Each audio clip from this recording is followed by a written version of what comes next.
Greetings and salutations, everybody. Welcome to the best damn movie-related show on the planet Earth, the John Campea Show, coming to you from right here in Hollywood, California. I am, of course, your host, John Campea. It's an honor and privilege, as it is every day, to have you, my international friends, joining me as we talk about our favorite things in the world, movies, movie news, a little bit of television, some other stuff along the way as well. Joining me, of course, is the great Death Star loving Mr. Robert Meyer Burnett. Robert, how you doing, sir? Wow, you know, if I built the Death Star, I would have put railings next to all the chasms. It would be wise, would not? I've never understood that one little budget shortcut they took of not putting hand railings on that walkway. Maybe it was an insurance issue. I'll tell you who would put hand railings up. Ashley Whalen's here. How you doing, Ashley? Absolutely. I'm great. I had a good night last night. I went to an escape room, you guys. That was I love escape rooms. Yeah, super fun. It was based off of Amityville Horror, so it was actually very creepy. But we got out, So you win. All right, guys, listen, we got a bunch of things we're going to talk about here today. But before we get into our main topics, we have a couple things off the top to get to. And we're going to start with this. One of the films that we're all really looking forward to coming up here is Wonder Woman 1984. Patty Jenkins, of course, absolutely crushed. Did such a great job with that first Wonder Woman movie. I just have all the respect in the world for Patty Jenkins. I think she's great. And, you know, it's funny because the first Wonder Woman movie takes place back during World War I. Now, this one is in the past again, not as far back, but 1984. So a question has been, like, if they ever did another one, where would they go with it? Well, somebody asked Patty Jenkins that specific question while promoting her new series with Chris Pine. And they asked her, where would you go? What's Wonder Woman 3 going to be? Where's that going to be? And this is what Patty Jenkins had to say. She said the following. I'm not set, as in she's not 100% doing Wonder Woman 3, but we all know she is. Mm-hmm. But I'm not doing another period piece. It's definitely one of the things we talked about. I'm not planning to put it in the past again because where are you going to go? You have to go forward. It's definitely a contemporary story. Now, compiled on top of that, they went on to ask her about a few other things, and she's talked about Justice League, and she said, you know, I hope we don't do another Justice League for a long time. And she went about how now's the time for individual stories, kind of doubling down on what the Warner Brothers executives have been saying. So hearing Patty Jenkins say, we're going to do the next Wonder Woman contemporary, don't start getting your hopes up that means that we're going to have some kind of team up with her. Apparently that's not the direction they're going. Robert, does this make sense to you that, you know, obviously people are kind of already speculating, looking down the road to Wonder Woman 3. It's already successful IP.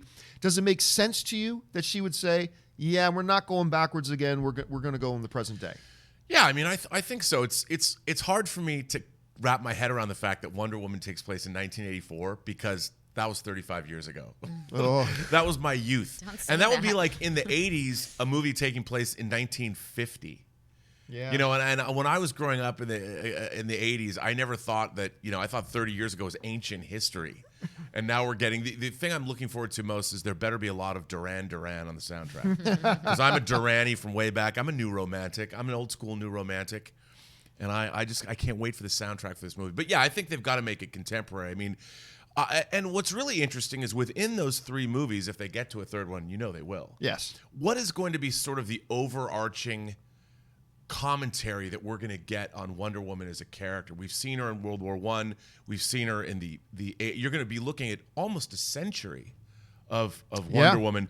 What are they going to have to say about that character, and what has she learned, and how has she been affected by man's world and 100 years of basically people treating each other horribly? Well, we have had glimpses of that Wonder Woman already, both in Batman vs. Superman and in Justice League. Not in depth, though. Right. So it'll be a little bit of a different story, like you're saying, when it's just her and her character and they're formation on that. I'm curious because no one's really ever done that in pop culture like this. And I think they by bringing Wonder Woman into the modern age the way focusing on her, not like being the secondary character in a movie, I think it could be really, really interesting. I mean, I can't wait to see Wonder Woman 1984. As long as Patty Jenkins is directing, I'm all on board. And I'm just so glad she's back and being a powerhouse in the industry again. Oh, yeah. All right, let's do another little bit of off the top here. Talking about movies that people are looking forward to. Jordan Peele is obviously on an incredible hot streak. And I'm super glad for it, and I'm glad he's getting movies, but damn it, I do miss, you know, the comedy duo. I miss the shows, but like Key and Peele is just... Neesons. The Liam Neesons, I just miss those guys together. But we'll hear them together on Toy Story 4. But at any rate, we know he did, Get Out. We know he's got Us coming out. That's got a lot of people excited. But he's also working as a producer on a Candyman reboot, a Candyman relaunch, which is intriguing. I'm not sure I'm super excited about the notion, but Jordan Peele being attached in that way is intriguing. Well, a story that came out this morning that Jordan Peele is actually actively pursuing and has reached out to Atlanta's Lakeith Stanfield to possibly star in. And now Lakeith was in Get Out. It was a small part, but an important part. He is amazing in Atlanta. Mm-hmm. He's fantastic in Atlanta. And then he was in that steaming pile of garbage movie, Sorry to Bother You, which I thought was just awful and dreadful. But that wasn't Lakeith's fault.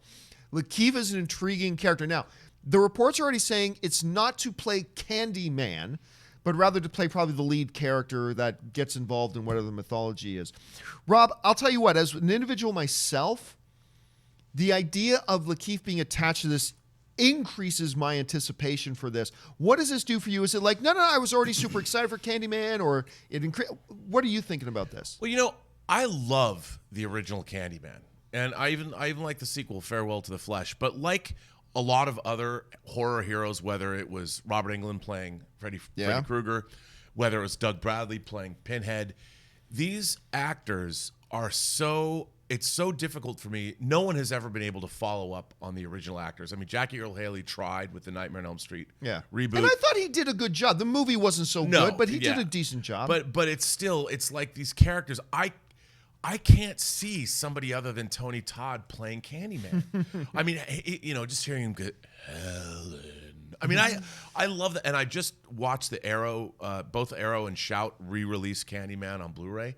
The transfers are unbelievable. And I hadn't revisited Candyman in a long time. And what a great film that really holds up. And I don't want them to get Tony Todd to come back and play Candyman. Well, who says they won't? I know. I mean, but I mean, we got to keep an open mind, though. If they do get somebody else. Who knows? Somebody else could come in and be better than Tony Todd. And theoretically, I mean, at the end of spoiler alert, Virginia Madsen sort of joins him as part of the supernatural entity. So the Candyman entity could go on, and it doesn't have to be Tony Todd. I mean, kind of like the Dread Pirate Roberts. Kind of like the Dread Pirate Roberts, and I could see that happening. But look, with the talent involved, a new Candyman movie interests me. But boy, that original is a good movie.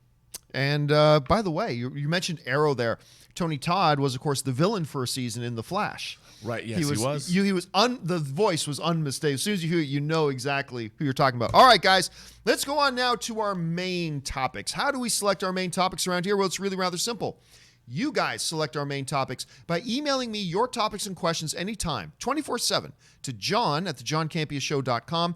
That's john@thejohncampeashow.com. Make sure you guys put the word topic in the subject line. And as always, guys, keep those emails to 90 words or less. With that said, Ashley, what's our first email today? All right. The first one comes from Phil Locke. He says, "Hi, John. I just saw the post Anthony Daniels put up about wrapping shooting on Star Wars Episode 9. I admit I might be reading into it too much, but it sort of sounded to me like he was saying goodbye. Like, will we never see C-3PO again? Sorry. Did you see his post? If so, do you think it sounded fishy, or do you think I'm making something out of nothing here? Thanks for all you do, and may the filthy be with you always." Well, thanks a lot for the email, Phil. And yes, so just so we can all get on board and understand the context here, Anthony Daniels, the iconic guy who has played C-3PO. And by the way, for a little while there, Star Wars in Concert was traveling around with this big orchestra and then playing movies on the screens, and Anthony Daniels was the narrator of Star Wars in Concert. Awesome. I would have put that on par with like a John Williams concert. It was so much fun, and Anthony Daniels was great in it. But here's the social media post that they're talking about with Anthony Daniels. So Anthony Daniels gets on and he says, "Today was C-3PO's last on Episode 9. He's sad, so am I. But we're so proud to have worked with such a lovely, talented cast and crew led by JJ and Kathy.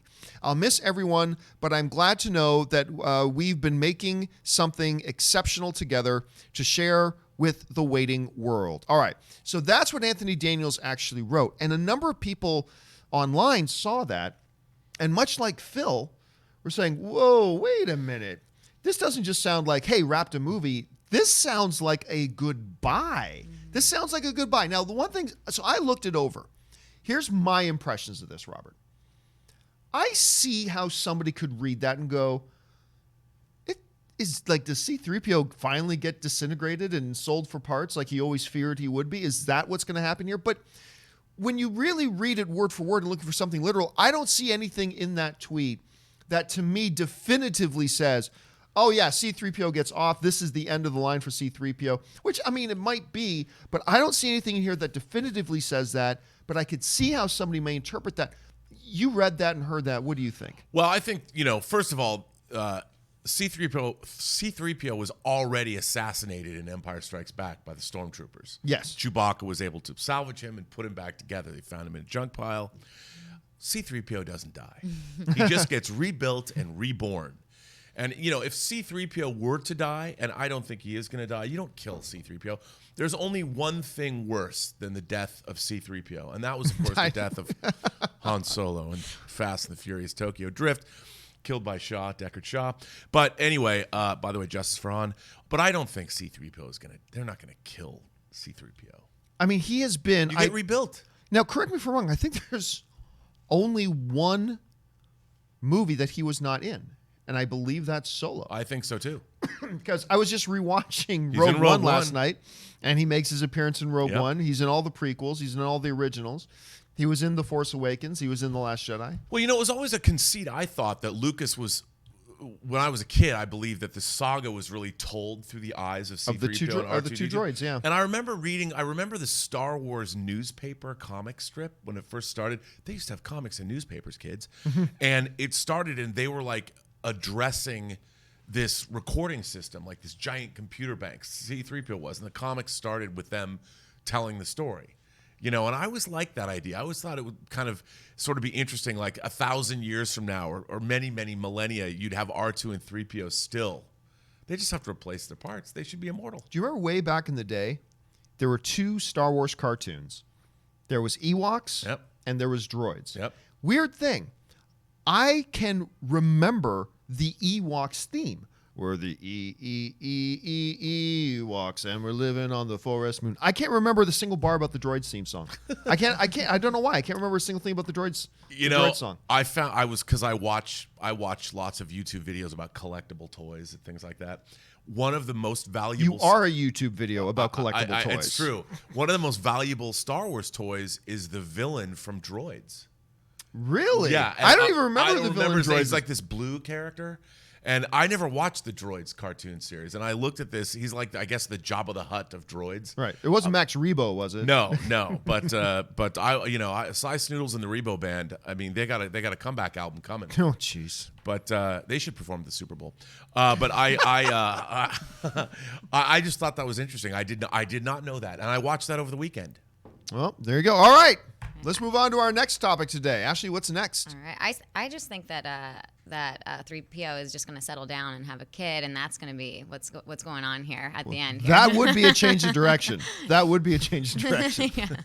All right, what's next? Just kidding. Patreon supporter Duke Silver. Hello, party people. I was just reading Hollywood Reporter article saying that Universal is moving forward with The Invisible Man with Saw creator and Upgrade director Lee Whannell. The article also confirms what we all suspected, that Universal is moving off of the shared universe plan and shifting to standalone films. Should we expect a better movie without it being obligated to set up an extended universe? What do you think, Robert? Yes. Yes, I do. I mean, first of all, if you guys haven't seen Lee Whannell's Upgrade, it's a lot of fun. It's fun. It's a lot of fun. I really enjoyed Upgrade. It was fun. But I think that's the way to go. I mean, one of the Burnett rules is never put your universe before your characters, which is what they were doing.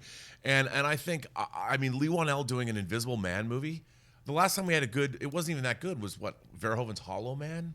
Remember that? Kevin Bacon, and they did, showing him disappear was really cool. But I'd love to see a modern take on Invisible Man. I mean, I think Lee Whannell's the guy to do it. I can't wait. Not having it. Look, the great thing is if the movie works and they could do 3 or 4 movies, then put the characters together once they've already been established and work. You know, it was funny because just the other day on this show, somebody asked, so is the Universal Monster Movie universe done? Well, apparently, yes, it is done. Right. But that doesn't mean they're done with their classic catalog of monsters. Anyway, so just to give us some context here, here's what the actual story said in the Hollywood Reporter. It said this: Upgrade director Lee Winnell has signed on to direct a reboot of The Invisible Man. The project reunites Winnell with Jason Blum, who is producing at Universal. Jason Blum is just everywhere these days. It's finally. I mean, Jason Blum should have been given the Universal monsters from the beginning. Yeah, maybe. Who is producing the Universal Pictures through his Blumhouse banner. Universal has tabled the idea of an interconnected universe and is reassessing how to keep the enduring characters relevant for a new generation. Sources tell Variety that Universal remains committed to celebrating or to creating compelling filmmaker-driven projects based on characters from the studio's vast monster legacy. It is, you're Universal. You do have this incredible catalog. And look, I don't mind the idea of, starting out with a shared universe. I don't mind that idea. Like, for instance, I don't think it was a mistake that DC started, Man of Steel notwithstanding. They started with Batman versus Superman, and I don't think that was the problem. That wasn't the problem. The problem was they didn't make a movie that was good enough to appeal to people. I don't mind that Universal decided to try a shared cinematic universe right off the bat. The problem was they got so far ahead of themselves, they weren't just talking about, okay, this is going to be a shared cinematic universe, and we got some plans. Great. But they start telling you, we're going to have this starring this person, we're going to have this starring this person, we're going to do this. It's like, whoa. You haven't even put out the first movie yet. Because remember, this is going to be like the ultimate embarrassment thing ever. So they put out this picture with the cast. I love this picture, by the way. That's a great picture right there. Remember this? This became their big thing. Oh, look at our Monster Universe cast and blah, blah. One movie out of that came out. One. So it's fine to do shared cinematic universe. It's even fine to start with shared cinematic universe. But there's a thing about getting too far here. So when they started doing this, they started casting and announcing stars for 4 movies down the line. And they just got ahead of themselves. But they do have a rich catalog of these classic characters. I'll say this, though. Remember we were talking about Morbius the other day? And I'm like, I'm all for Sony doing another one. Right. But Morbius is an interesting choice. To me, when you got Frankenstein, Wolfman, all these characters, I gotta say Invisible Man feels like an odd one to go with. Great director attached.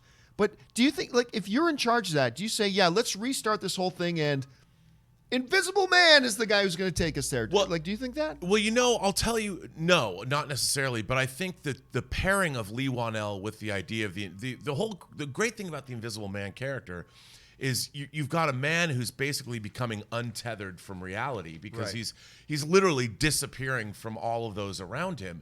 And when I was thinking, why would Lee Winnell go for this? But then if you think about Upgrade, it's kind of got a similar. Yeah, the underlying themes are good. DNA that I could see, like, okay, Lee Winnell clearly he's got a take on what happens to a man when he becomes enhanced or also untethered from his reality.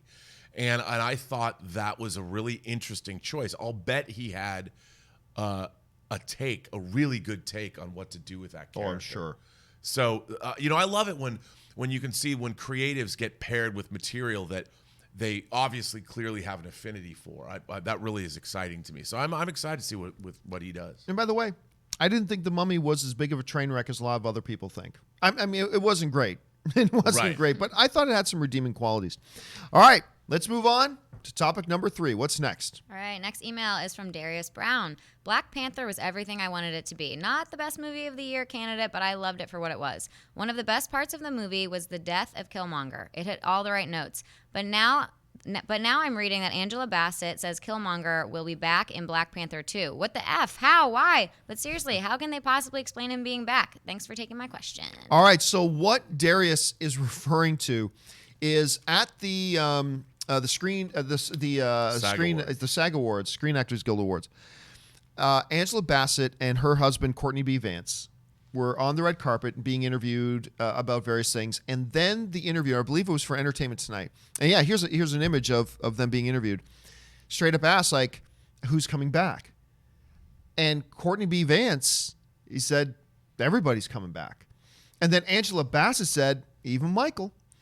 And then she just kind of grinned really big, almost as if she's joking. And then the ET said, well, I guess that's possible. And Angela Bassett's like, You never saw him thrown into the ocean. You never saw him, like, you saw what you think he was dying, but you never saw him being thrown into the ocean or anything like that. And then Courtney B. Vance said, let's just say it, Michael B. is coming back. And the world went, what? The world went, what?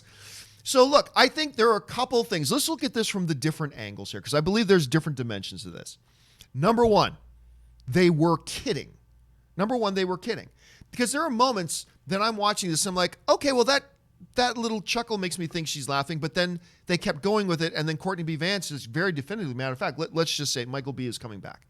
So it's possible. It's possible she was just kidding and pulling people's legs. Option number two is she's not saying anything one way or the other and just keeping everybody guessing. Okay, I suppose that's a possibility. But for argument's sake right now, let's just say for now that, no, they were saying Michael B. Jordan's coming back. How do you say he's coming back? To me, there are two possibilities. And I want to know what you think about this, Robert. To me, possibility number one is that, just like they were saying, like, we thought we saw him die, camera cuts away, but after the camera cuts away, T'Challa takes him, rushes him down to Shuri, and Shuri fixes him up, and and he's actually still alive. It's not like we haven't seen something like that in movies before. Sure. We've seen that done many, many, many times.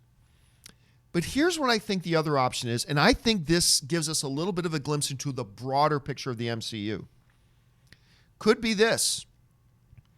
Avengers Endgame doesn't just unsnap the people who died during the snap, but rather all of reality gets reset in Avengers Endgame. Hence, all these characters are still there and still around. So I don't know, Robert. You hear these comments. What do you think the possibilities are? Oh, I think you just nailed it. I mean, any time, like, everyone's focusing on the snap. The snap is something that occurred. But clearly what's going to happen is they have to go back in time. Go back in time years, probably. By the way, we still don't know for a fact that they're time. We don't. We're all assuming they are. We don't, but we don't know for sure they are. I just keep going back to what Kevin Feige said about using all good things that right. TNG finale. And I think they do go back in time. And once you do that, that means, like you just said, all of reality is different. Like, especially, and that's going to be cool because some things are going to be different in a good way. Some things are going to be different necessarily in a not so good way. And look, Michael B. Jordan is such an incredible performer, and he was so electrifying in that role. Why wouldn't you bring him back? I mean, he's everyone's favorite Marvel villain. He's a badass. He's just a great actor. So absolutely bring him back. I mean, whatever happens after Infinity War, whatever happens in Endgame, I guarantee you when they leave, when you go to the end of that movie, reality is going to be significantly different than it was at the end of Avengers Infinity War. Okay, so let's back it up just a little bit here. Let's go back to the actual comments here.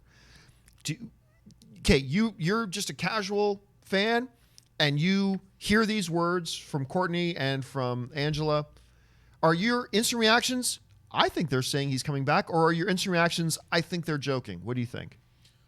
No, I think they were saying he's coming back. Right. You know, because I think that clearly they're not worried about spilling the beans. They should be. This is Marvel. No, they should be very worried about spilling the beans. But it's getting to the point where, because Black Panther was so successful and because it's a Best Picture nominee, what easier way to, and by the way, I think if they did spill those beans, they were kind of told to. I think that they know that they're going to be asked these questions.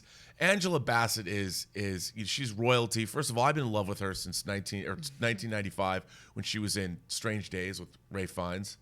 I mean, and she can do no wrong in my book. Look at that dress she was in. Oh my God, dude! I'm telling you what. I was lucky enough to be at the world premiere for Black Panther, and I was sitting right beside Childish Gambino, which made my wife want to switch seats with me. Because anyway. But they do the standard thing at these premieres where they bring out the cast and there's always applause. I am telling you what, like, yeah, applause for Andy Serkis. Yeah, applause for, everybody involved in the film. And when they announced Angela Bassett and she comes out, I'm telling you, it's like, first of all, it was the standing of everybody gets, when Angela Bassett comes in a room, you get on your feet. So the whole room is on their feet. And like basically, I could have swore, I can't prove this, I could have swore there was genuflecting going on throughout the audience, because when Angela Bassett walks in the room, she just commands that sort of attention. But I do have to wonder if they were just dragged into Marvel offices today to say, look, we got to chat about this. This cannot happen. But I don't know. Well, I mean, look, we're getting close, and I think we're almost just a month away from Captain Marvel. We're 2.5 months away or 3 months away from Endgame. Not even that far. And after Endgame is out, all bets are off. We're gonna know where we're going, and I think bringing back Michael B. Jordan is a no-brainer. Right, because we're Marvel, and deaths don't mean anything. Yeah, and I think if any of you have not watched Strange Days, it's one of my favorite science fiction films of the 90s, and Angela Bassett is such a badass in it. I mean, she plays a bodyguard, and she kicks ass. All right, let's move on. Well, sticking on the theme of Black Panther, let's move on to the next topic. All right, next email comes from Adam Choate. Marvel has announced that starting Friday, Black Panther is returning to theaters for 1 week, and the screenings will be completely free. I thought this was a classy move. However, of course, most people are already complaining, saying things like, this doesn't deserve to be nominated, overrated, and even complaining about theater snack prices for some reason. How can someone be upset by free movie screenings? While clearly not a majority, the backlash is just getting ridiculous. What do you think, John? Do you think it's ridiculous? Look, I've been trying to tell everybody this for the last couple of days. Do I think Black Panther should have been nominated for Best Picture? No, I don't. But it's a great movie. And can we table that debate until after the Oscars, and let's just revel in the fact that a comic book movie has been nominated for Best Picture just for now? We can go back to the debate later, did the right movie get nominated? Because I'm going to be with a lot of you on that. But at least it's a great movie, and at least it's a comic book movie got nominated for Best Picture. So let's table that debate for now and just be glad it's getting nominated. Somebody just the other day wrote in and asked on this very show, Robert, do you think to capitalize on the awards buzz that Disney could re-release Black Panther? And I said, well, I don't know that there's a point to that, because who's going to buy tickets? Right. Because it's a different era today than it was even 5 years ago. Like, everybody's got it now on streaming and on home on DVD. Netflix. So who's going to buy it? Who's going to buy tickets to come back and see it?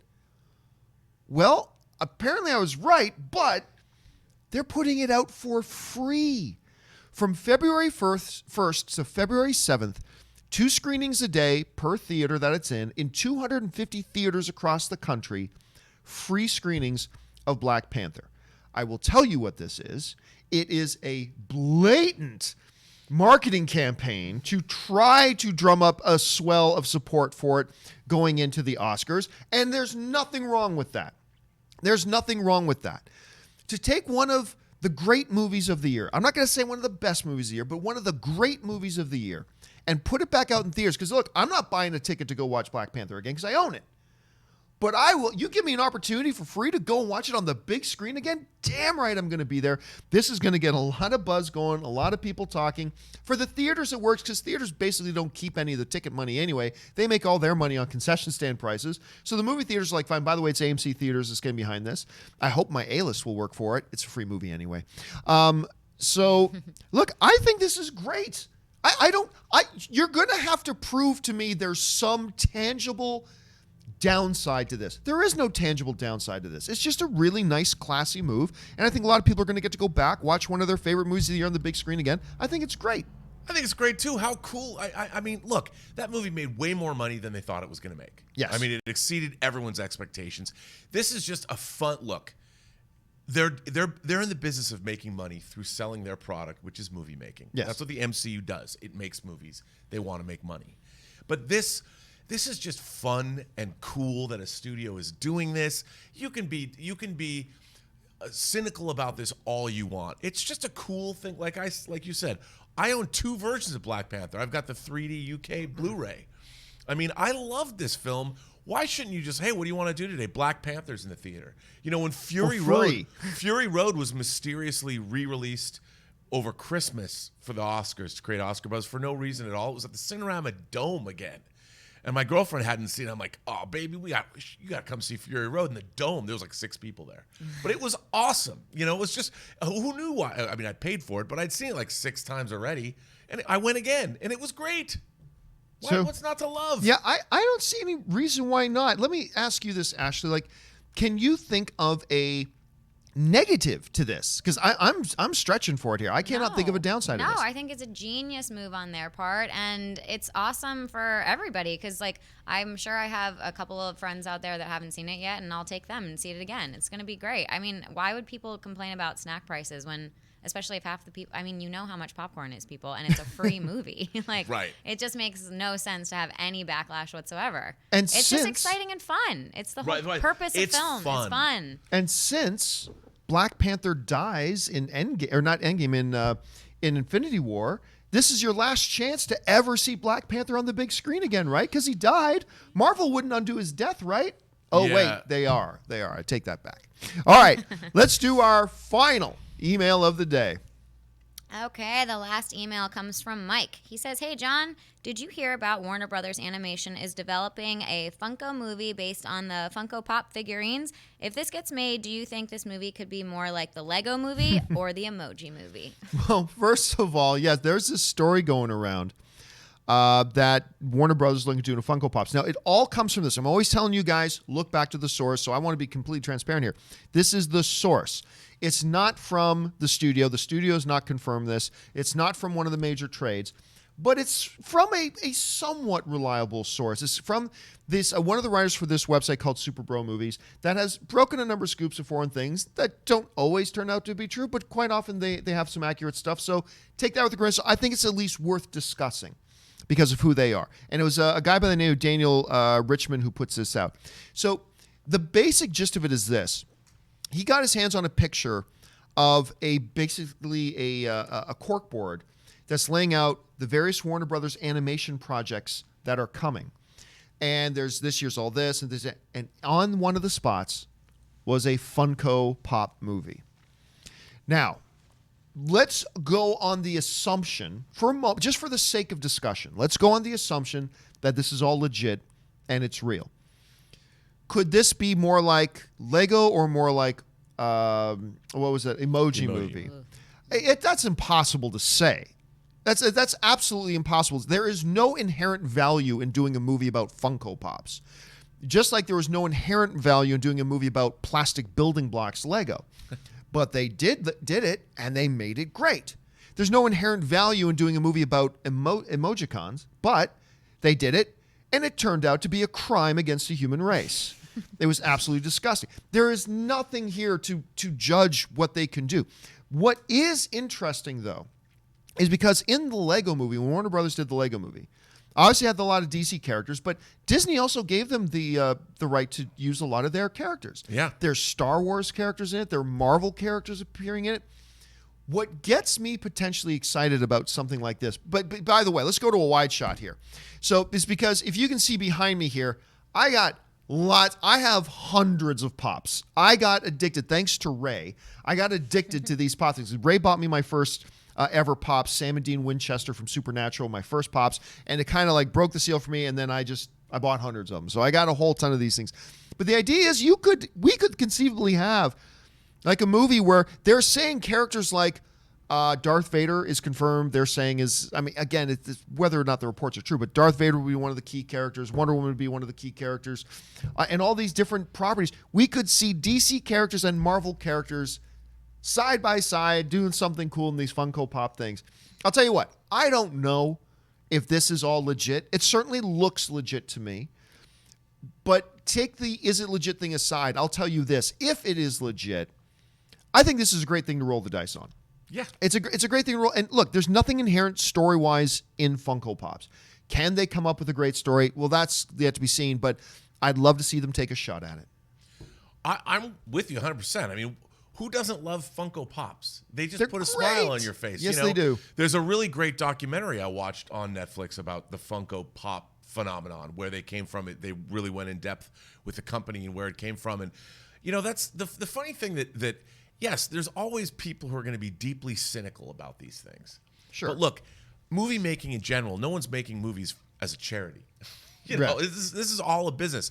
But when people get angry or they're like, oh, making a Funko Pop movie, some crass commercialization, don't be a destroyer of joy. Just love what they're doing. It's a Funko Pop movie. If it's done like the Lego film, it could be a lot of fun. I mean, can you imagine they could get Ryan Reynolds to voice Deadpool?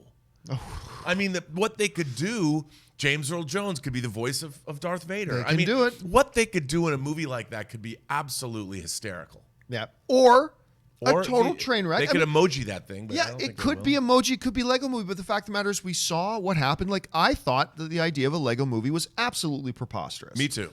A movie about plastic building blocks. And they made one of the most charming, endearing animated films I've seen in a long time. And I cannot wait to see Lego Movie 2. So now do that. Just take that same approach. Try it with these different figures. And it can be anything. It could be great. It could be bad. There's nothing here to indicate it one way or the other. They don't inherently lend themselves to being great characters and great movies. So, but I don't know. I'm excited about it. I'd like to see it. Robert, do you know when Funko Pops exploded on the scene? Because I'm not... As someone that doesn't own figurines, like I'm not as familiar. Like Legos, I owned Legos. And so I feel like there was some nostalgic element over to the like film. the last 15 years. 15, yeah. No, have they been along that long? Well, they started out. They were much different as they developed, and they've really exploded over the last 5 years, maybe. But their history and how they started was really interesting, because there were characters like the serial character like Quisp. You know and it was really interesting, like how they were product characters first before they got the licensed characters, and it's really interesting to their. The first one was like a bobblehead, Bob's Big Boy. Yeah, Ray is saying the first one was a bobblehead of Bob's Big Boy. The Bob's Big Boy bobblehead. That's right. Yeah. City Walk or Studio. Well, they can't hear you, Ray. So, but anyway, Ray. But that's a good point there, because Ray knows a lot. Ray. I mean, I remember when I was at my offices in Burbank, Ray and Jonathan. It seemed like every lunch hour is like, okay, we're off to Hot Topic. We're gonna go buy new, and they come back with new loads of these Funko Pop things. They are really addictive. And the great thing is about them, it's not like a hot toy. Right. It's not like where you got to shell out $300 for one. They're like $12. Yeah. You can get them for 10. You can get them like 2 for 15 or something like that. They're great, and they bring, it's exactly that. They bring joy. They bring joy. I look at them and they just make me happy. Yeah, there's too many people who are I call them the destroyers of joy. Don't be a destroyer of joy. All right, guys, that'll do it for all of our main topics today. But as we are liking to do around here, we'd like to save a little bit of time to take your live questions. A bunch of you guys have already been firing in a whole ton of them. So, Ashley, what are people asking in the live chat? Okay, first chat of the day is from Ben. Hi, all. Do you think because it's the 80th anniversary of Wizard of Oz, they will put it back in theaters on a wide scale? I would love to see it on the big screen. See, that is one where, because it's so classic and so old, and how often can you see, and when's the last time you saw Wizard of Oz on the big screen? I'd support it. I'd go see it in the big screen if they played it again. I went when the Chinese was refurbished and turned into an IMAX theater. Oh, I remember that. That's right. They showed it in 3D. I'd be down for it. All right, what's next? Keenan Kohler, the first man being overlooked at the Oscars is a travesty. I disagree. I didn't think First Man was all that great. There were great things about it. The one and I'm not going to say snub, but the one question mark I have was, had I been the guy in charge at the Oscars, and everybody thanks God that I'm not, but had I been, Claire Foy probably would have got a Best Supporting Actress nomination for First Man from me, but it was a movie that was very good, but I walked out of the theater going, that was a very well-made movie. I enjoyed seeing that. Well done. But didn't come anywhere near to being as good as I was kind of hoping it would be.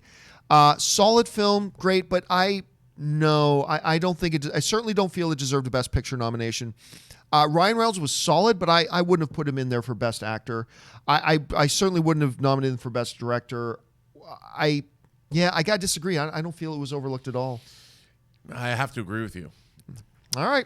What's next? All right, Mike Hill. Rob, who's your favorite Star Trek character? Ooh, that's a good question. There's only one answer to that question. Oh, there you go. James Tiberius Kirk, my main man. He's been my main man my whole life. But, if I had to ask, I think another character that I quite enjoy would have to be third season and on Benjamin Sisko. Oh, when they shaved his head and gave him the beard. There's a great iconic song by Weird Al Yankovic called White and Nerdy. And there's this forever iconic lyric in it that says, "The only thing that I find hard is, do I like Kirk or do I like Picard? And that's the age-old struggle, of course, that those of us living in this world face. All right, what's next? All right, KW Garrett 83. Forget Funko. Where's my Pez dispenser movie? They talked about that. Remember that a few Yes, years they ago? did. There was talk about that, and apparently that has gone by the wayside. I guess they decided they couldn't do it. Or I don't know, maybe it's still in development, but I remember them talking about it, but I just don't know if there's been any further development. Pez dispensers they don't have feet or arms. Well, this is true. You I could don't do that think in I an would anime believe, if you wanted I don't to. think. No, I just don't. I wouldn't believe it. All I right. believe Funko Pops. I believe Lego characters have feet and arms, but Pez dispensers. Well, Aqua Teen How do they Hunger move? Force, like They hop around. yeah, they hop around. I mean, milkshakes don't have hands, but Nope. All right. I'm not going to believe a Pez dispenser. all movie. right, fair enough. Nope. Apparently, that's where we draw Yeah, the line in our seriously. suspension of disbelief. on My these things. verisimilitude ends with Pez dispensers. That's it. All right, what's next? All right, Zombatron 5678. You're home alone and bored. You have any Star Wars disc and any Star Trek disc. How quickly would you put the Star Wars disc in the disc player? Oh well, I mean, for me, it's instantly. I thought you were going to ask which one of each one would I put in.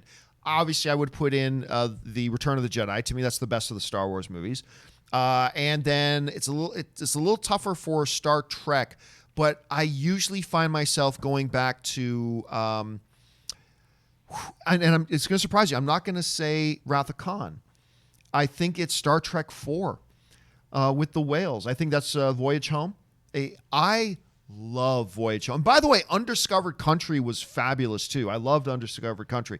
But I will usually go back to Double Dumbass on You. I will usually go back to Voyage Home. That was one of the great Star Trek lines ever. Kirk, who's never heard swearing before because swearing is so passé in the future, crossing the street in San Francisco. Colorful metaphors, John. Colorful metaphors. Colorful metaphors. Crossing the street, and the driver has to slam his brake. Get out of the road, you dumbass. And Kirk looks back at him and goes, well, double dumbass on you. One of the great moments to me. And I'm not even being facetious. I thought that moment ruled. I love that line. I'd probably say that I wouldn't put it on disc, but I'd probably watch my 4K version of Star Wars, the original Star Wars from the Team Negative version. Because my whole thing is finding people that who've restored the original version of Star Wars to 77.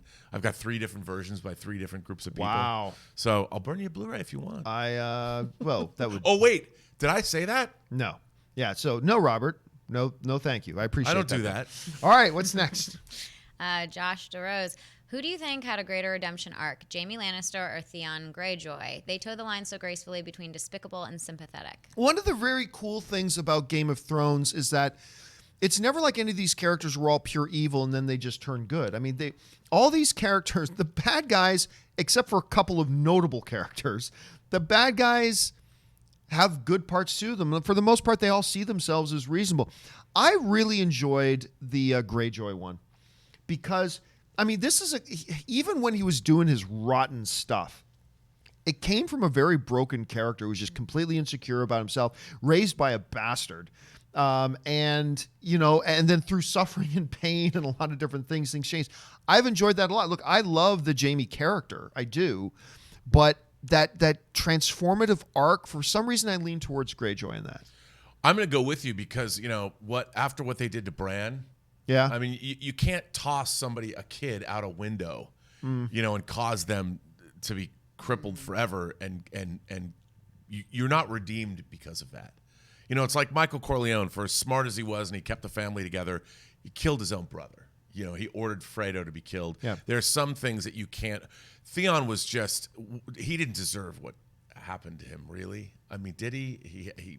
But Keep I in don't. mind, he did burn 2 kids when he took over. Yes, he did. I mean, let's Oh, not well. forget he did some maybe not the kids we thought he burned. Well, that's he still true. did some All right, terrible, well, terrible all right, things. you're right. I stand corrected. They're all bad. And although, can you blame Jaime? His sister is hot. Oh, I'm not even going to touch that. It was a different time. It was a different time. All right, what's Now next? Rob needs a redemption arc. Rob needs a- All right, Mike Hill. John, I already know what you're thinking. Marvel did it again. No one really dies in Marvel unless you're Quicksilver. Yeah, I mean, look, it's and you know what? I won't be surprised at all if after Endgame Quicksilver is back. I mean, that's just look. Marvel, I always joke around that in the hallowed halls of Fox Studios, engraved in granite on the walls is X-Men, continuity, schmontinuity. And at Disney, it's Death Schmeth. Doesn't matter. Doesn't matter. Nobody dies in our movies. So, look, I love the MCU and everything, but again, as great as I thought the ending to Infinity War was, and it did have an impact on me, it did, I was sitting there in the theater realizing this is not having nearly the impact on me, though, that they designed it to, because I know they're just all coming back. A character dying in one of these movies doesn't mean anything. They're not dead. There are no stakes. They're all coming back all the time. And they have got to start killing. Look, I'm okay if Marvel never kills a character. I just want them to not fake kill characters anymore. It's okay if you never kill Captain America and never kill Iron Man. That's fine with me. They never kill James Bond. That's fine.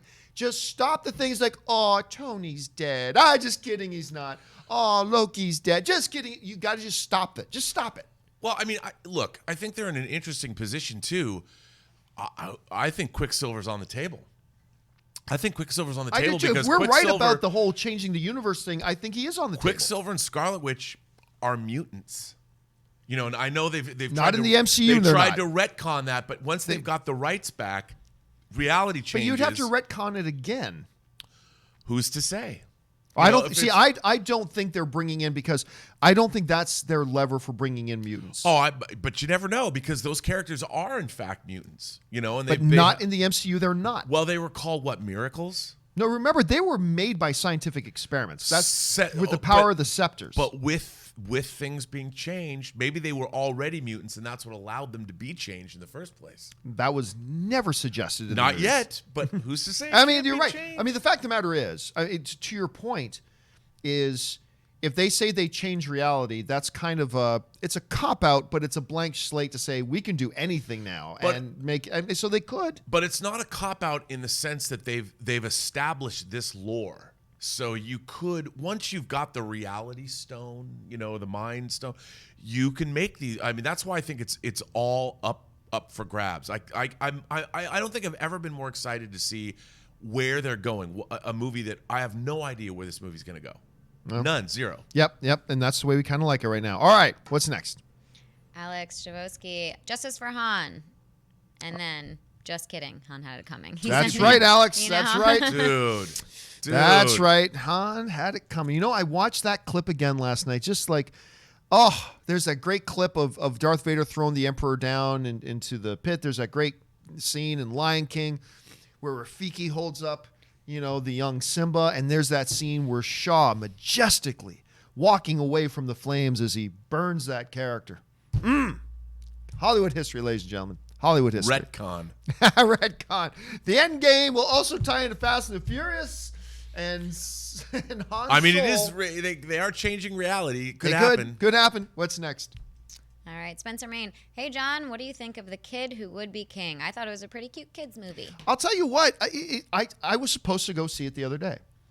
And a friend of mine hadn't seen Spider-Man in the Spider-Verse, and it doesn't take a lot to convince me to go back and watch Spider-Man into the Spider-Verse again. So I skipped out on it. I do want to see it. It's funny. Ann and I were actually talking last night about wanting to see it because I did not know how I felt about the trailers. But the response has been very good to the movie. The movie's last I checked, it's in the mid 80% for the critic ratings. The fans seem to be liking it, and I am going to go see it. I am very curious. I mean, you got Patrick Stewart in it, so I'm going to see it regardless. But it looks intriguing, but I haven't seen it yet. I thought the trailers looked really smart. I mean, what I love is when somebody takes a great premise and pays that premise off, and it looks like they do. It really looks, to me, looks great. I really want to see it. All right, what's next? Mark123. Why do the Patriots hate Xbox? There are no cheat buttons. Very funny. You know what I love though? You know what I do love? Because that's all BS. What I love at this time of year. By the way, Tom Brady is in his 18th season and going to his 9th Super Bowl.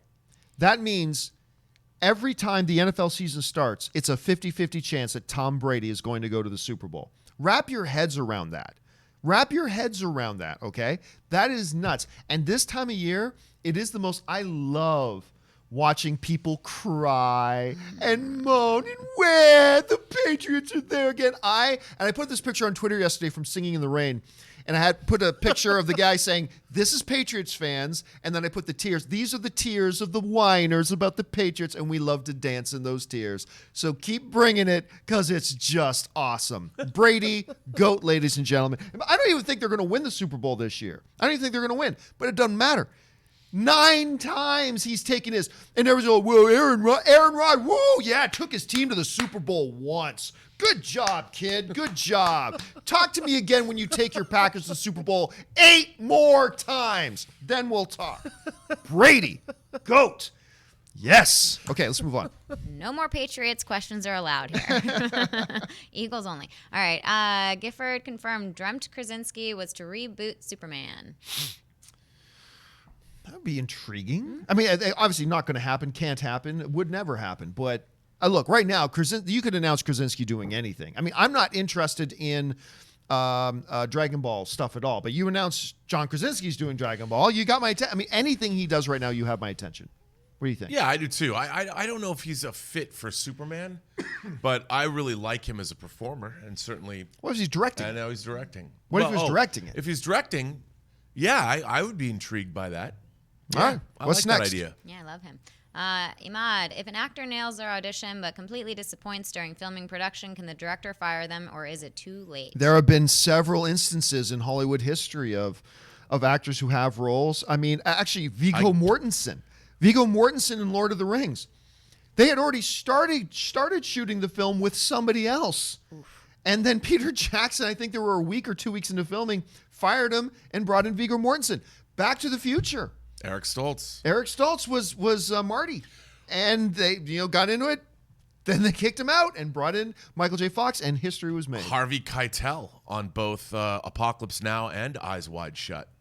They started filming with him, and he was replaced Martin Sheen and I think it was Sidney Pollack.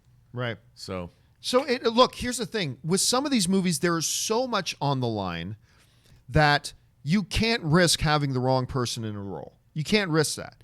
And so, yes, maybe you lose a week of shooting, and maybe that costs you $1 million or whatever. Yeah, that sucks. But if the alternative is not putting out the product you want to put out, then you pull the plug. And it's happened. It has happened, and I'm sure it probably happens more than we even know. Yeah. So, all right, what's next? Lesson, don't be an actor. KW Garrett 83, which is first, Man Walks on Mars or Crow film release? I will go Man Walks on Mars. Me too. I mean, I think there have literally, without exaggeration, I believe there have been 4 actors who have been confirmed as playing the Crow. We had Tom Hiddleston was one. I think Bradley Cooper was one for a while. Most recently, of course, it was Jason Momoa. Mm-hmm. And then 2 weeks before filming is supposed to start, that gets plugged. They've had like different directors, different. I don't know. I mean, I think it's going to happen at some day, but I also believe that secretly the government launched astronauts to Mars 18 years ago, and they're going to arrive any day now. I don't really believe that. All right, what's next? I'm upset. Thoughts on Your Highness? It's my guilty pleasure. You know what? I got a kick out of Your Highness. I did. Is it juvenile and stupid? Yes. And there are a lot of movies that are juvenile and stupid, and they aren't funny, even though they try to be. I thought Your Highness was still funny. I got a kick out of it. I've never seen it. I'm not going to say it's great, but I certainly got a kick out of it. Yeah, what's next? All right, Tortellini at noon. If nobody actually dies in Endgame, cough, Captain America, cough, I think I'm done with the MCU. There's only so much annoying fake deaths. I, as a non-fan, only watching for a podcast review can take. I'll go back to what I said a little bit earlier because, Tortellini, we're kind of on the same page here, but I would say this. I'm totally fine if nobody dies. I'm totally fine if nobody dies. That's fine. They've been doing that with Bond for 25 films. No problem. Just stop the fake killing. Don't have, halfway through the second act, oh, Steve Rogers died. How are we going to make it without Cap? And then at the end, Cap comes out of nowhere to save the day. I mean, just stop with that.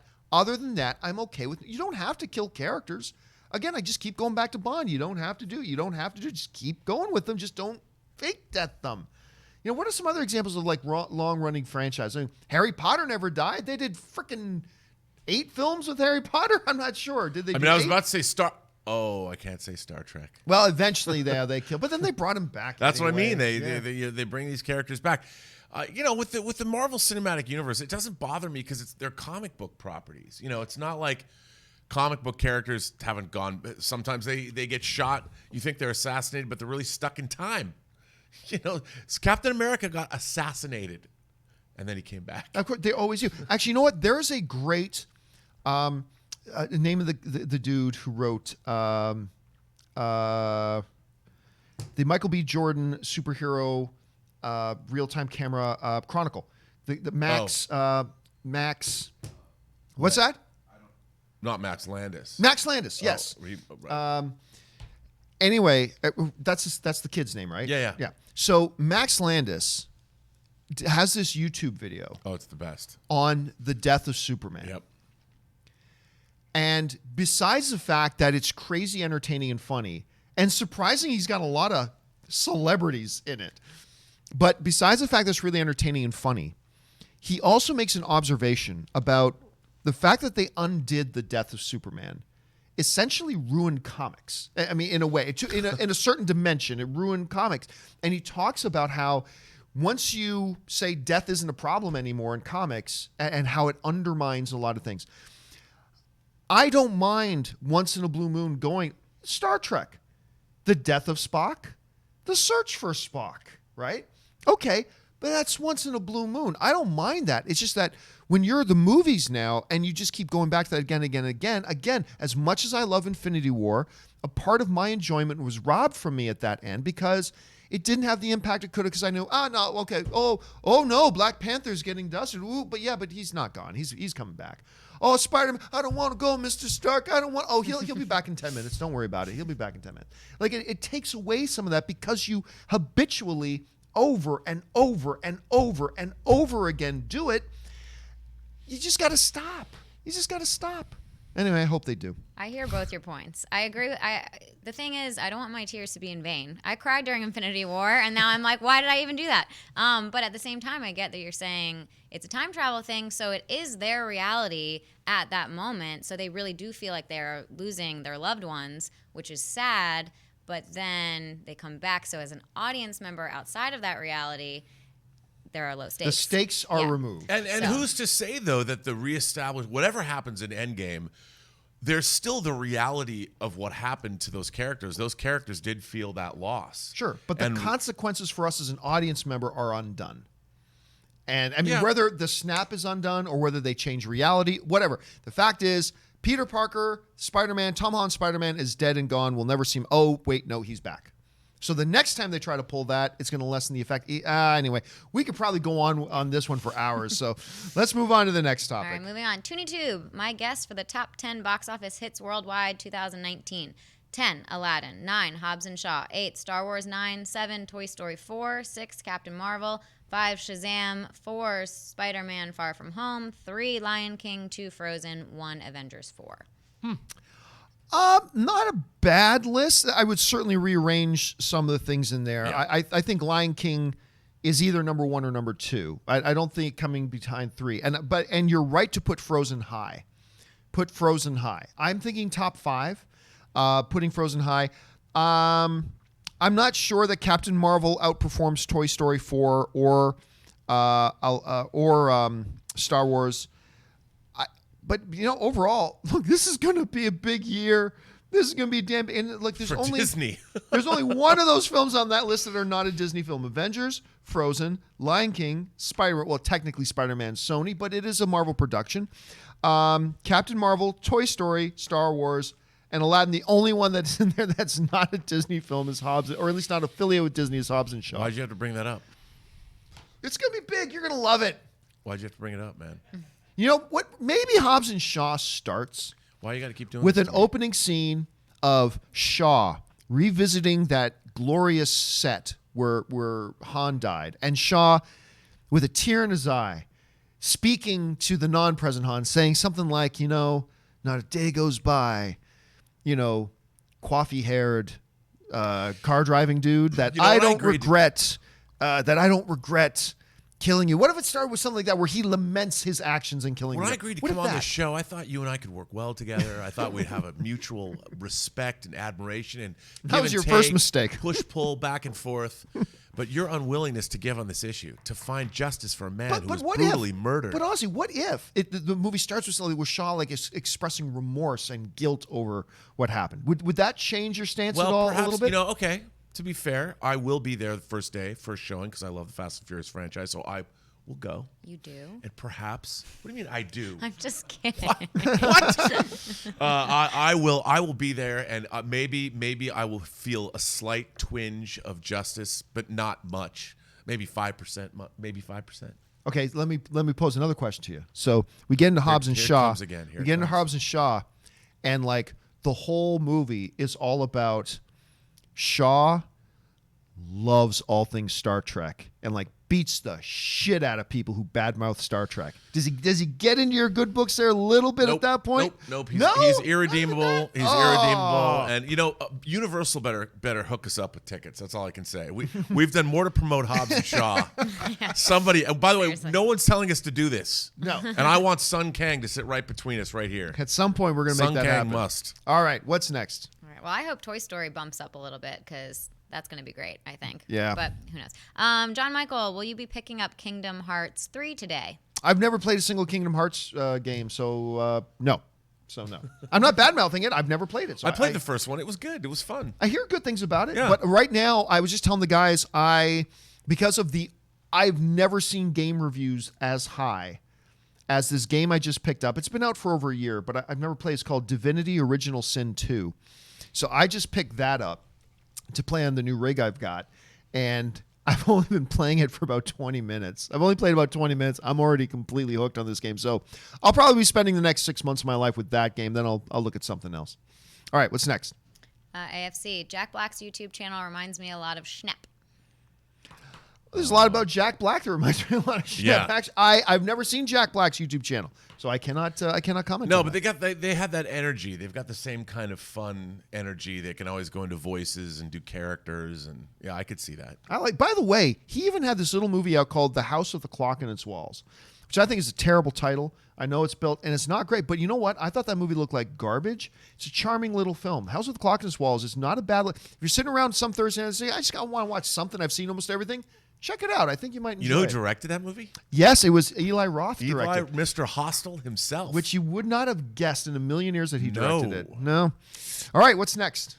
Alex Perez, hola, John. I saw Stardust. What a great film. I'm surprised it didn't get more buzz. I think it has potential for a series of movies. I will forever be an evangelist for this movie. Stardust is the new Princess Bride. It's not as good as Princess Bride, don't misquote me, but it's that magic and whimsy, and I can't remember the last time I liked Robert De Niro as much in something as I do as kind of his own Dread Pirate Roberts in a way. Oh, yeah. But you got Charlie Cox, Daredevil, you got Henry Cavill, Superman, you got Claire Danes. That was the movie that made me fall in love with Claire Danes. You got Michelle Pfeiffer, you got Ricky Gervais, Robert De Niro. It's so imaginative, and it's just magical. It's magical. I love, if you have not seen Stardust, I think one of the most underappreciated movies ever made. Check it out. From the mind of Neil Gaiman, one of my favorite writers. Oh, I totally forgot about that. Yes. It's really good. I like Stardust a lot. And by the way, one of my all-time favorite actors, Peter O'Toole.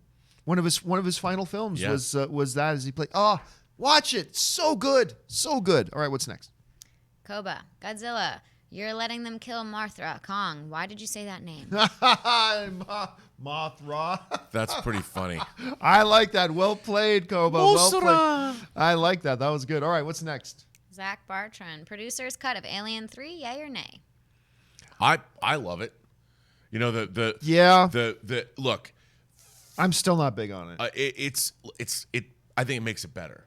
But my friend Charlie de Lauzarica had a hand in putting that together, and nice. I do think if you get the Alien anthology disc, the set, the documentary that he did on the making of that film, and then the producer's cut of it, is a fascinating glimpse into what can go wrong into Hollywood movie making. It's a textbook.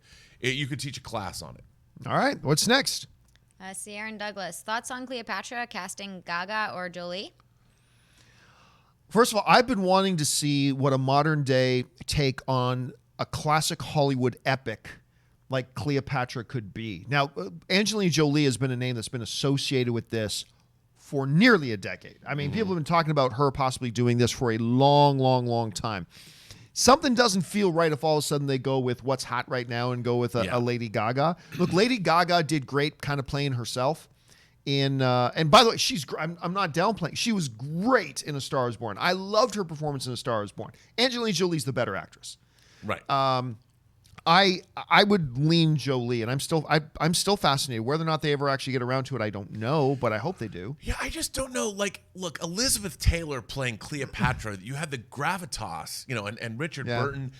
I don't even know if we have movie stars today that have that kind of gravitas. I mean, to play Cleopatra, I don't know, man. I mean, I think right now, Angelina Jolie might be as close to that as you can get. I mean, who else would come close? I mean, Meryl Streep's not going to play that. Kate Blanchett. Kate Blanchett maybe comes close to that gravitas. You need somebody who's almost divine, Beyonce. Godlike in their status. Beyonce has Cleopatra. Angela Bassett. Not a stretch. I don't know. There's a bunch of ideas. All right, what's next? Orange Hand. How do you think the Watchmen show will handle and explore the fallout of Ozymandias's plan? Do you think it would only work short term? Let's be frank. Let's understand this. I don't even know for sure that Ozymandias is even in it. Like, they've already said this Watchmen is going to be different from the classic story and from its. So I don't even really know what's going into the Watchmen stuff. I just don't know at this point. Yeah, and also at the end of the comic and the movie, famously Rorschach's journal was going to be discovered. Right. And so, it really depends. I believe from what I've seen or what I know about this, it takes place post Adrian's plan, so it'll be interesting to see, or maybe it's a whole different take. Yeah, I think it was. I think if I could be very wrong here, I could be very, very wrong about this, but my understanding is that it's a completely different take. This isn't a sequel to Watchmen. I don't know. It's totally different. Maybe it is. I'm curious though. All right, let's take another one. All right, Patrick Conway. What MCU characters do you hope are in Disney Plus shows? Don't care. Really don't care. Whatever they decide to go with, I'm sure I'll be happy with. Like, they've already surprised me a few times. Like, I think Winter Soldier and Falcon is going to be great. I think Scarlet Witch and Vision is going to be great. I think Loki's going to be great. I don't really care which ones they do because I'm sure they'll do it well. I want them. Moon Knight. Give me Moon Knight. I want a Moon Knight series. I don't know that they're going to do a series with something they haven't even put in the movies yet. I know. Although maybe they would. All right, what's next? Sebastian, a two-parter. I'm going to enjoy critics backpedaling on Black Panther. It reminds me of Venom, Hiding, Trailer, and Aquaman. I'm not quite sure what you mean by that. Trailer. Critics have always liked Black Panther. Yeah. And they continue to like Black Panther. So I'm not sure what you're saying, Sebastian. Sorry about that. All right, what's next? Bobby M. Do you still consider Creed 2 a box office disappointment? It had delayed international release and has made $18 million more than Creed and growing. It also costs more than the original one. I'm just going to pull up the box office numbers right now. Yes, it is a box office disappointment. Was it a flop? No. Flop it was not. But right now it's made $191 million. And after that first one, I would have thought 300. Seriously, I did. I thought this is a movie that legitimate, with the love that the first one got, all this kind of stuff, I would have thought around that neighborhood. Now, it's profitable, but it's not like this movie cost $8 million to make. They spent, the reported production budget on it is $50 million. So, roughly, rough rule of thumb, they're give and take, but triple the budget. So you're around 150. This is 191. I still say a little bit of a disappointment, yes, but by no means, by any stretch of the imagination, is it a flop. But I think we were all hoping it would do better than that. And especially because it's a good movie. Yeah. It's a good film, but it is what it is. What's next? Haskell, 420. Hi, John and Rob. Great show as usual. It makes sense Jordan is in Black Panther 2. He was a Black Panther, so he'll be in their Dahalia? I don't know that word. The King's plane for their kings. I guess. I don't know if there's a doorman at the King's, astral plane where they go, now you had to be king for at least 2 years. You were king for about 15 minutes. And technically speaking, you were never really king. Remember, the only way the challenge ends and the kingship transfers is by submission or by death. Mm-hmm. T'Challa never submitted and he never died.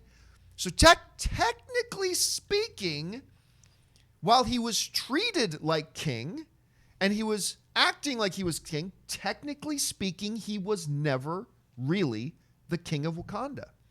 So and now we're getting into total geek speak here, but I'm going to guess no. I'm going to guess no, he's not on that plane because he was never really king. Interesting question, though. Yeah, very interesting question. All right, what's next? Haskell 420. Last night, Rogue One was on. I know they're watched it. Oh, cool. I know they're doing a C Andor series, but I'd love a Chirrut and Baz. Protectors of the Wills series with those actors and stories. Yeah, so they're doing a Cassian Andor series, which is great. Yep. Because he was just in Narcos Mexico. Yeah. Which was great. So yeah, that's coming. I'm excited about that because I've always been fascinated with that character. He is a good guy who has clearly done some very bad things. Yeah. That weighs on him.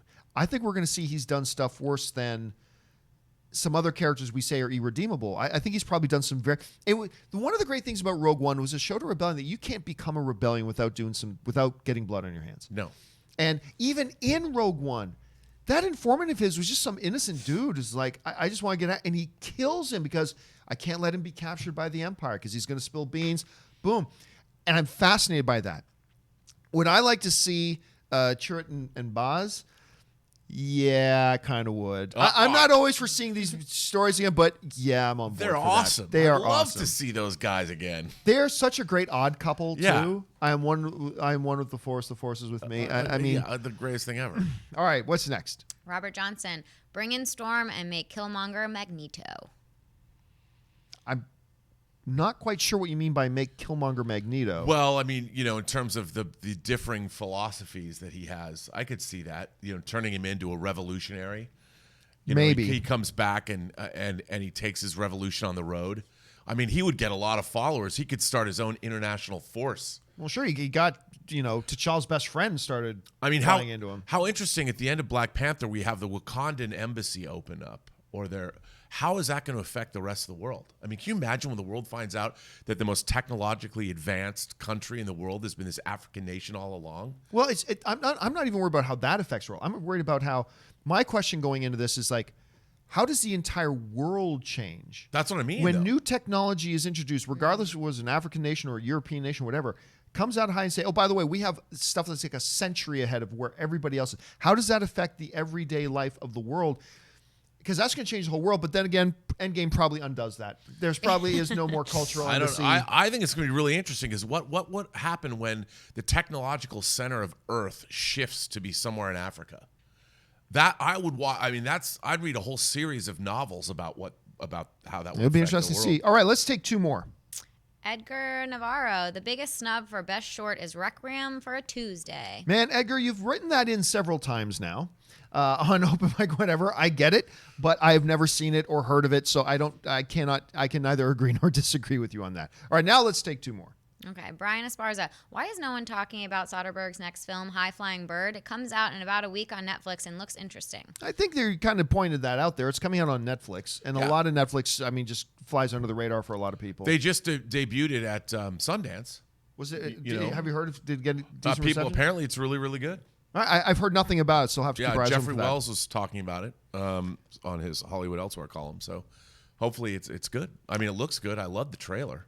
All right, final question of the day. All right, last one comes from Storm Chaser 78. Hello, everyone is talking about Lion King in 2019. However, I think there is a sleeping giant named Dumbo that people are forgetting. If positive reviews could be like Venom, have a great day.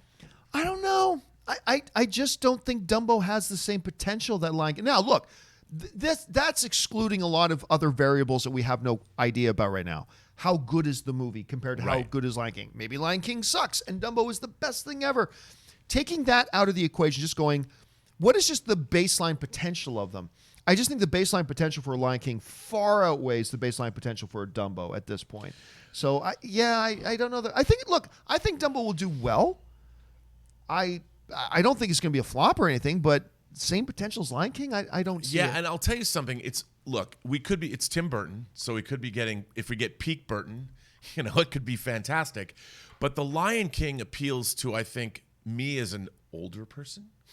I would go see Lion King before I would go see Dumbo, because Dumbo is such it's very much a kid's story, whereas Lion King has a more universality to it. than Dumbo does. And to me, I'm more interested. I just know for myself, I'm more interested in seeing Lion King. Yeah. And I mean, by the way, I am not a Tim Burton fan. I'm not a Tim Burton fan. But I got to say, I think this Dumbo movie looks pretty damn good. It looks great. This is beautifully cast. The cast looks great. I got the feels watching that second trailer. So I'm on board with Dumbo, but I just don't see it having the same potential as, say, a Lion King does. Yeah, Dumbo to me feels like it's more of a draw like Winnie the Pooh, which yes, that's a good analogy. Which I didn't see. So I mean, I want to see it, but I don't have that like pull to go and see it. Now, by Winnie the Pooh, do you mean Christopher Robin? Yes. Oh, yeah. By the way, should see it. I really will, but it just doesn't have that. Like, I'm like, I don't need to see it today. Yeah, I don't have to see it. Right. Lion King. Yeah, Lion King for gotta sure. see Yeah. it. Yeah, I agree. All right, guys. Listen, for everybody else who sent in chats, as UMG Ruler, Watcher X, James Welsh, Bullet 1510. Don't worry, guys. A little bit later today, all your questions that you sent in will be addressed in a new video I'm putting up later this afternoon or this evening in the next companion video. We did that with yesterday's show. We'll do it again today. So those questions you sent in, getting answered today. Keep your eyes open for that video.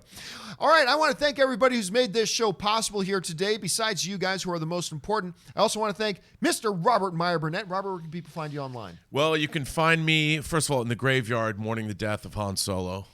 But you can find me on Twitter at BurnettRM, find me on Instagram at RMBurnett, or find me on my own YouTube channel, The Burnett Work, or my website, theburnettwork.net. And, of course, sitting over there, Ashley Whalen. Ashley, where can people find you? You guys can search for me on Instagram. It's at Ashley Whalen with 2 Y's in Ashley. And on Twitter, AshAttack1. And you guys, of course, can follow me on social media on Instagram and on Twitter, simply at John Campea. Thanks again to Jonathan over there, to Ray over there, and a special thanks to you guys for making this show possible, giving us a reason for getting out of bed in the morning. That'll do it for us. My name's John Campea, and until the next show, bye-bye.